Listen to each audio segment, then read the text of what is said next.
병원도 지금 이제 2급 감염병원으로 되어 있는데 4급 감염병원을 전환할 시점을 아마 내일쯤 중수본을 통해서 발표할 예정이라고 합니다. 지난 한 3년 7개월 동안 그 코로나 대응을 정리하는 학술 토론회를 저희가 자료를 드렸습니다만 7월 11일 날 관내 병원들 소방, 3개 보건소에서 개최를 했고요. 그걸 토대로 우리 민선 8기 공약사항인 감염병 대응체계 고도화를 추진하고 있고 또 계획을 하고 있습니다. 우리 계획상은 첫 번째 말씀드릴 것은 감염병 보건소 대응 조직을 좀 정비했습니다. 그리고 대응 체계도 동원할 예정인데 7월 3일자 조직 개편으로 감염병 관리팀하고 감염병 예방팀을 주무과에 뒀습니다. 원행정과에. 이전에는 건강증진과에 있었는데 좀 더 원활하고 빨리 선제적으로 대응하기 위해서 주무과에 좀 두었고요. 그 다음에 다른 시 다 있는 것은 아닌데 저희 시에서는 역학조사관을 2명을 고양시에서 채용을 했어요. 네. 코로나 때도 굉장히 많은 일을 했고 앞으로도 수인성 감염병이나 결핵이나 집단의 감염 발병했을 경우에는 우리 역학조사관들이 선제적으로 대응할 예정이 있고 또 이제 감염병 위기 시에 인력 충원 계획도 시 자체적으로 공무원들을 어떻게 충원할 것인가 이것도 계획을 좀 해서 올릴 계획이 있습니다. 지금 위기 대응이 이제 아마 4급으로 전환이 되면 코로나는 위기 대응이 된다 이제 상시 체계로 전환이 될 텐데 그게 대비해서 고양시도 기후 변화 등으로 이제 발생이 증가하고 있는 모기나 진드기류 매개 질환에 대한 감시 체계를 좀 강화할 예정이 있고 그 다음에 이제 코로나도 이제 표본 감시로 전환이 되거든요. 지금까지는 코로나 환자 발생은 무조건 다 보건소로 신고하도록 되어 있습니다만 앞으로는 11개의 의료기관을 지정을 해서 그 표본 감시 기관으로 지정된 의료기관에서만 코로나 환자를 주로 신고하도록 전환이 될 예정이 있습니다. 따라서 코로나뿐만 아니라 관내 표본 감시 의료기관을 확대해서 지역 내에 발생할 수 있는 감염을 사전에 차단하도록 노력하도록 하겠습니다. 다음은 좀 선제적으로 대응하기에는 효율적 방역 추진 사항인데요. 관내에 있는 지역 내 방역 자원을 최대한 활용할 수 있도록 계획을 좀 해보겠습니다. 또 지금 현재 유행하고 있는 말라리아 질환도 취약지 방역에 좀 집중하고 또 말라리아 성충 예방도 저희가 열심히 하겠습니다만 유충 부재에 전념해서 어떤 그동안 저희가 그 이른 봄이나 겨울에만 유충 부재를 했습니다만 사계절 유충 부재에 할 수 있도록 역량을 집중할 예정이고요. 코로나19로 저희가 알게 된 고염시설과 고염군에 대한 관리 이 부분들을 좀 더 역점적으로 추진하기 위해서 고염시설에 대한 감염 관리자를 지정한다거나 감염 관리 교육하는 것들을 지속 추진하겠습니다. 고염시설인 그 요양시설에 대한 감염관리 교육은 저희가 2019년도부터 부분적으로 시행했습니다만 지속 추진할 예정이 있습니다. 또 그 예방접종률 향상하기 위해서 고염군 대상 관리를 열정적으로 추진하도록 하겠습니다. 다음은 우리 코로나19를 통해서 우리가 민간의료 협력체가 중요하다는 깨달았게 됐는데요. 그때 이제 공고해진 민간의료 협력체를 더욱 발전시켜 나가도록 하겠습니다. 그래서 고양시 감염관리위원회를 해마다 열어서 저희가 방향을 설정하도록 하겠고 또 우리 지역 내에 있는 그 민간 의료기관들과 학술 토론을 통해서 소통과 역량을 강화하도록 하겠습니다. 또 그 권역이나 거점 전담병원 중심으로 환자들이 모이게 되는데 북서 권역인 파주나 김포하고 연대해서 감염 대응을 원활하게 좀 대응할 수 있도록 하도록 하겠습니다. 이상이 간단하게 보고드렸고요. 또 필요한 사항들 질문 주시면 3개 보건센터가 왔기 때문에 답변 드리도록 하겠습니다. 신문뉴스의 김승호 기자인데요.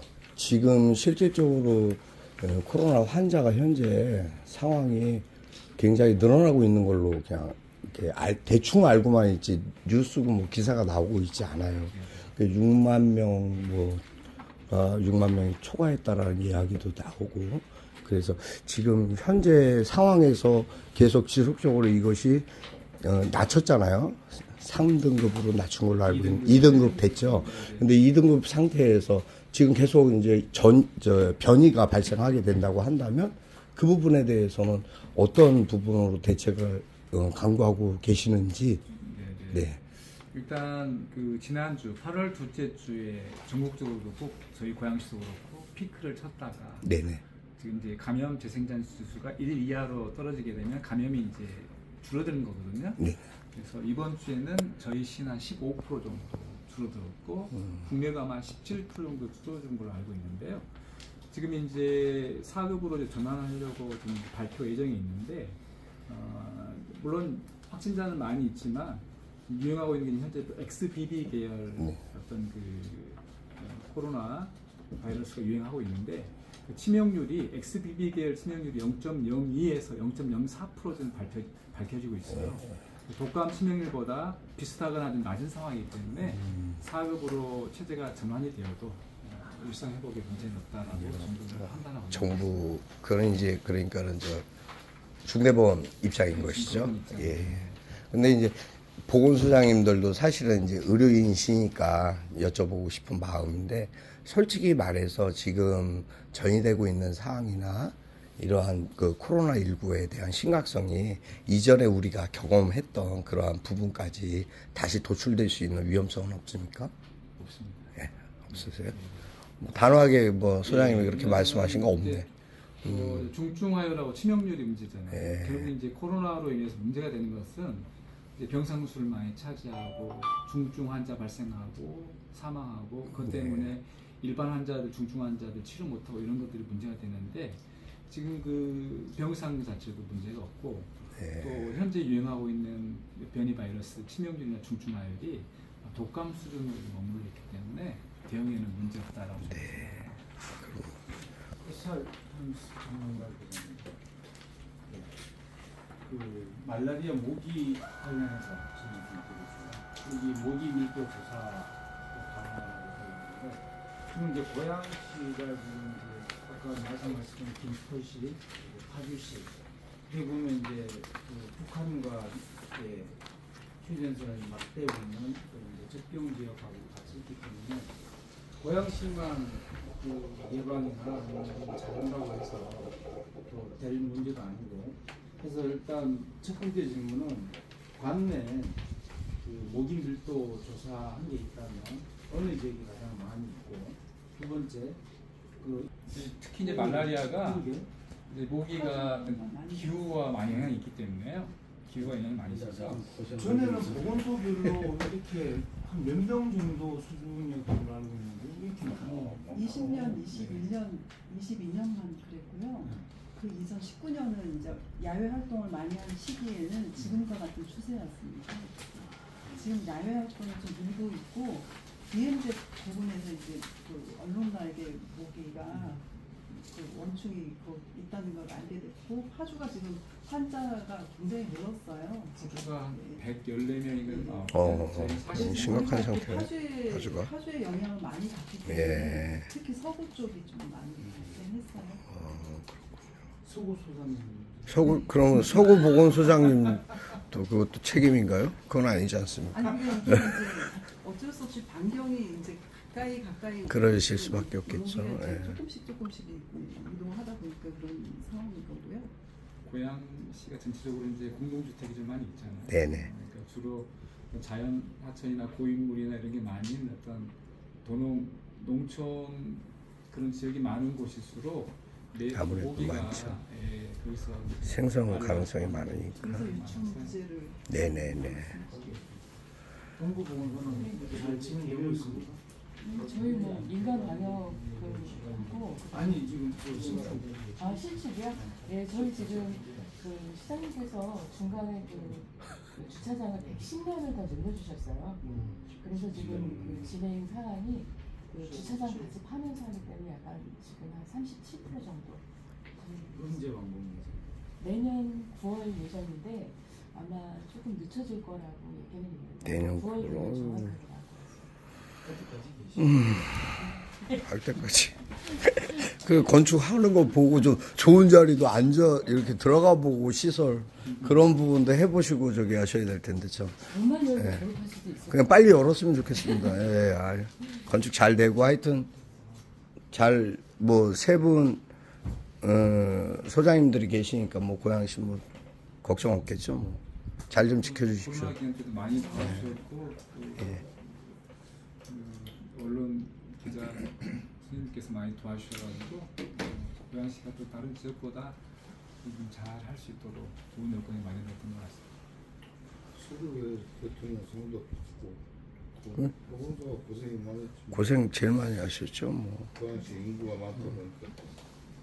하나만 좀 경기일보 신기문인데요.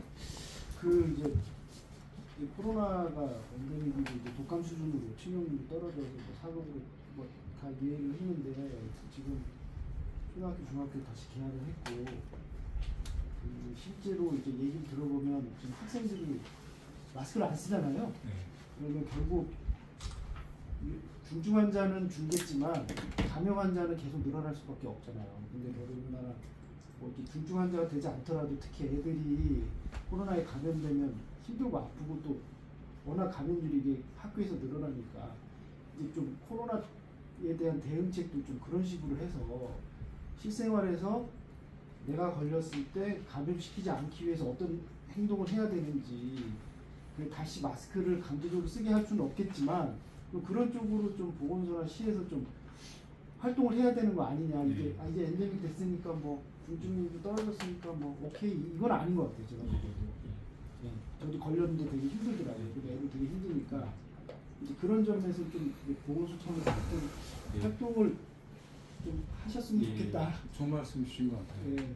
그러니까 저도 옛날에 TV 보면은 유심히 보면은 만화 같은 거 보면은 미국이나 이런 쪽에서 만든 영화들 이렇게 보면 마스크 그 좀 이상하게 생각했거든요. 아픈 환자 있는데 들어가면 마스크 쓰고 들어가고 그런 것들이 이렇게 은연중에 노출이 되는 거예요. 그래서 그 유럽이나 이쪽에는 좀 더 보건 관련한 게 좀 더 빨리 마스크 쓰는 거라든가 아픈 사람을 방문하거나 했을 때는 마스크를 쓰고 간다거나 아픈 사람도 쓰지만 찾아가는 사람도 써야 되고 이런 것들을 은연중에 봤어요. 그래서 그런 것들 그 행동 요령들 그러니까 어떤 감염 시설이나 또 내가 그럴 때도 물론 그렇지만 상대방이 그런 어떤 공간에 갔을 때는 하는 대응 행동 수칙이라든가 이런 것들이 마련이 좀 필요하겠다라는 좀 생각이 들어서 말씀해 준 것처럼 한번 코로나 때 열심히 막 그런 수칙 쓰고 막 했는데 지금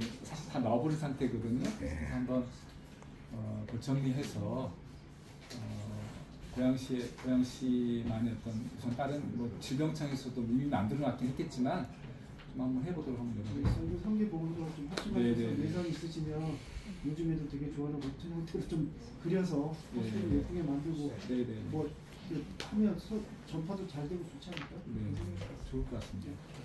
수고하셨습니다. 하여튼 수고하셨습니다. 아유, 번거롭게. 예. 이거 좀 메일로 주시는 건가요? 이게 메일로 주신 건가요? 내용 너무 자료는 자료 그럴 겁니다. 이거 통으로 주실 건 아니고? 어차피 메일 송고해 줄 거예요. 이게 16년 거야. 16년 옛날 거. 그러면 효과가 더 좋아지지. 더 오래되면은 원래 술도 오래 놔두면 좋아지듯이 그것도 굉장히 좋아졌을 것 같아요. 네. 예. 16년까지. 하여튼 고생하셨습니다.